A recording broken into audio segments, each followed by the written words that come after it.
नमस्कार मित्रों, जय सिया राम। मित्रों, आप सभी का मेरे यूट्यूब चैनल विराट ज्योतिष चिंतन में हार्दिक स्वागत है।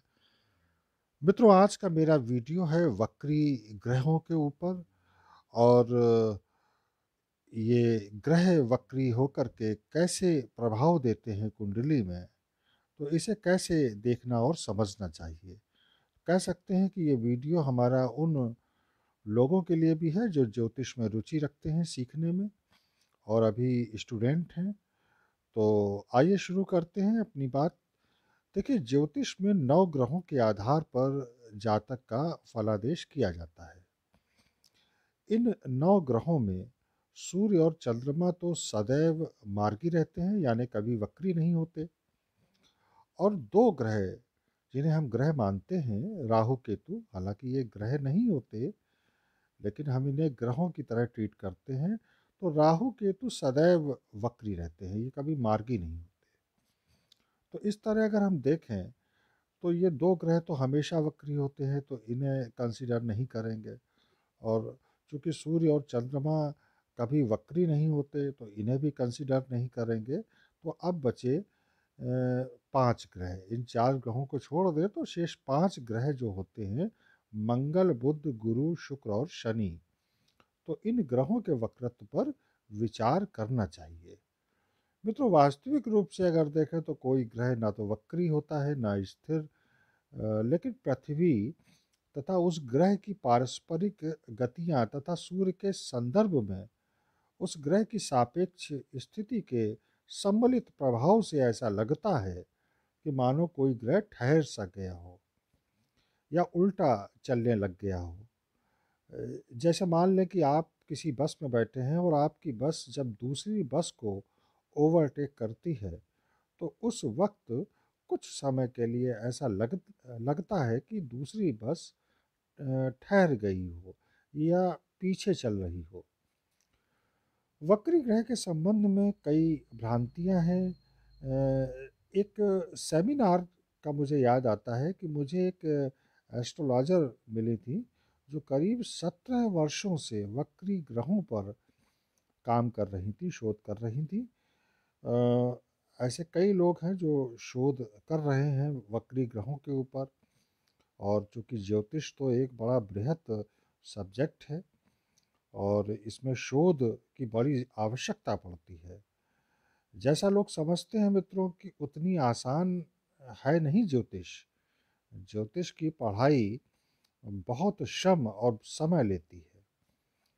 फलादेश में अनेकों बातों का बड़ी सावधानी से निरीक्षण करना जरूरी होता है।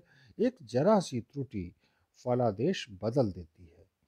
तो वक्री ग्रहों के संबंध में भी यही बात है। इनके प्रभाव कुंडली पर किस तरह से पड़ेंगे, कितनी मात्रा में पड़ेंगे, कैसे पढ़ेंगे, इसे समझना ज़रूरी होता है। हालांकि थोड़ा सा कठिन होता है, लेकिन इसको समझे बिना हम सही प्रेडिक्शन नहीं कर पाते। तो इस वीडियो में हम यही चर्चा कर रहे हैं, वक्री ग्रहों को कैसे देखा जाना चाहिए। तो पहली बात तो ये कि हर एक कुंडली में अलग अलग लग्नानुसार ग्रहों के फल होते हैं, ये सभी जानते हैं। राशि और भाव की अपनी महत्ता है, इसलिए किसी ग्रह का वक्रत्व अलग अलग प्रभाव देगा। वह किस राशि में, किस भाव में है, इसका असर भी पड़ेगा। इस पर भी उसके फल डिपेंड करेंगे। दूसरी बात ये मित्रों कि ये सूत्र बतलाया जाता है कि कोई ग्रह यदि उच्च राशि में स्थित होकर वक्री हो जाए तो फिर नीच राशि के समान वह फल देने लगता है। और नीच राशि में स्थित होकर अगर वक्री हो जाए तो उच्च के समान शुभ फल देने लगता है।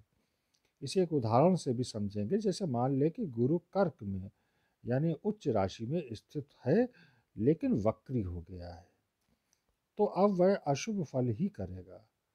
और अपनी नीच राशि मकर में होकर वक्री हुआ है तो फिर उच्च जैसा फल करने लगेगा। इसे थोड़ा ऐसे भी समझ लें कि किसी व्यक्ति का गुरु मकर राशि में है लेकिन वक्री नहीं है तो वह अच्छे परिणाम नहीं देगा। लेकिन दूसरे व्यक्ति की ही कुंडली में अगर मकर राशि में है लेकिन वक्री हो गया है तो उसकी कुंडली में वह गुरु अच्छे परिणाम भी देगा। तीसरी बात यह कि वक्री ग्रह जिस भाव में बैठा होता है उसके फल तो वह करता ही है, साथ साथ वह उस भाव से ठीक पिछले भाव का भी फल करता है। इसे समझना बहुत ज़रूरी होता है। अगर ये हम चीज़ नहीं देख रहे हैं तो फिर हम प्रेडिक्शन सही नहीं कर पाएंगे। जैसे वक्री गुरु लग्न में हो तो वह लग्न के साथ साथ पिछले भाव यानी 12th हाउस का भी फल करेंगे। ऐसा नियम भी बतलाया जाता है मित्रों कि क्रूर ग्रह अगर वक्री हो जाएं तो अधिक क्रूर फल देते हैं, लेकिन सौम्य ग्रह वक्री हो जाएं तो अति शुभ फल प्रदान करते हैं। जैसे शनि को आप लें तो शनि अगर नीच राशि यानी मेष में है और वक्री हो गया है तो ऐसा कहा गया है, यहाँ तो वही नियम लगेगा कि अगर नीच राशि में वक्री हुआ है तो उच्च के समान फल देने लगेगा। लेकिन किसी और राशि को मान लें, जैसे कर्क राशि को मान लें, कर्क राशि में शनि स्थित होकर के अगर वक्री हो गया है तो फिर वह बहुत ज़्यादा खराब फल देने लगता है। लेकिन सौम्य ग्रह अगर वक्री होता है तो अति शुभ फल देने लगता है। जैसे कन्या राशि में गुरु बैठा है, वक्री हो गए तो और भी अच्छे उसके रिजल्ट मिलते हैं। लेकिन यहाँ ये भी समझ लीजिए, और ऐसा मैंने एक कुंडली में क्या कई कुंडलियों में देखा है कि जहाँ कर्क राशि में बृहस्पति हैं और वक्री हो गए हैं तो फिर वहाँ उन्होंने बड़े ही खराब फल ही दिए हैं। सामान्य रूप से मित्रों वक्री ग्रह ज़्यादा प्रभावी तरीके से फल देने लगते हैं, यानी उनके प्रभाव की इंटेंसिटी बढ़ जाती है। लेकिन ये अलग अलग कुंडलियों पर भी निर्भर करेगा कि वह ग्रह उस कुंडली में कैसा है, किस भाव में, किस राशि में है, कारक है कि अकारक है, ये सारी बातें भी देखनी पड़ेंगी। और अंत में एक बात और मैं बताऊंगा, जैसे अभी मैंने बताया कि वक्री ग्रह पिछले भाव का भी रिजल्ट देता है। तो ये जब हम किसी की कुंडली देखते हैं तो ये बात बड़ी सावधानी से देख लेनी चाहिए। क्यों? क्योंकि वह पिछले भाव का भी रिजल्ट करेगा। तो यह भी संभावना बन सकती है कि ग्रह वक्री हो और उसके पिछले भाव में कोई ऐसा ग्रह बैठा हो जो उसका मित्र या शत्रु हो।